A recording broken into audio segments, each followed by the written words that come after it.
Gigi Dall'Igna, General Manager Ducati Corse, bapak dari dua motor terbaik yang saat ini merajai MotoGP dan SBK, memberikan pendapatnya di GP1 tentang berbagai topik yang sangat menarik. Dall'Igna adalah kepala Ducati di MotoGP dan SBK, di mana merek asal Italia tersebut sedang mengalami momen terbaiknya. Nilainya tidak dapat dihitung karena dia tidak hanya mengarahkan dan membuat keputusan penting, tetapi juga motor keluar dari kepalanya, menunjukkan bahwa saat ini dia adalah yang terbaik dalam menafsirkan peraturan untuk mendorong teknologi hingga batasnya. Ducati memiliki motor terbaik. Inilah yang diingat Dall'Igna ketika dia meyakinkan Bautista untuk meninggalkan MotoGP dan bergabung dengan proyek SBK. Saya sudah mengenal Alvaro sejak lama. Bahkan sebelum menang bersamanya di SBK, kami menang bersama di 125 pada tahun 2006. Kami selalu berhubungan selama bertahun-tahun, meskipun kami melakukan hal yang berbeda. Dan saya selalu berpikir bahwa Alvaro memiliki bakat yang luar biasa dan dia hanya menang sangat sedikit dibandingkan dengan bakat yang dimilikinya. Dan dia bukan tanpa alasan karena Bautista tidak pernah memiliki motor pemenang di tim resmi MotoGP.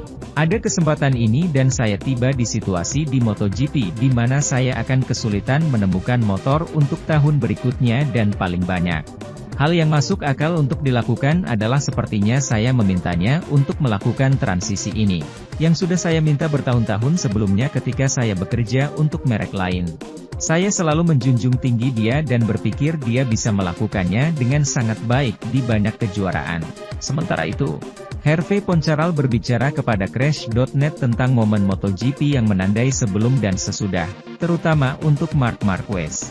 Bos Tech3 itu merangkum, dan menengok ke belakang untuk mengingat ketika pada tahun 2020 seluruh kalender MotoGP harus diubah, akibat pandemi yang melanda seluruh dunia. Ketika Marc Marquez tiba setelah memenangkan gelar lain pada tahun 2019, dia mengalami nasib buruk dan jatuh, mematahkan humerusnya dan mengondisikannya selama 2 tahun berikutnya.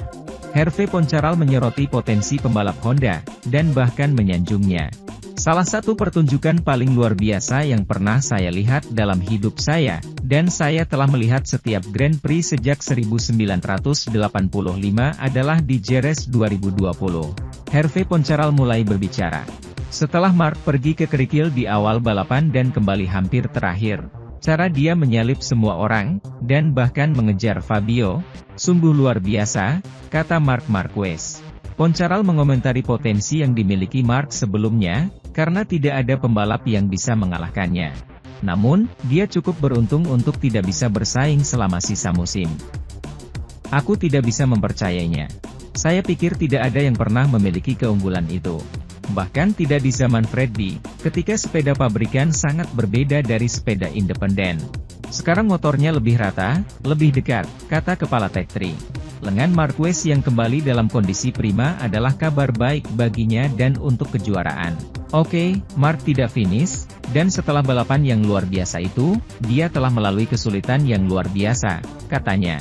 Mengenang di Jerez 2020 di mana Marquez mematahkan humerus kanannya yang memberinya begitu banyak masalah dan sakit kepala.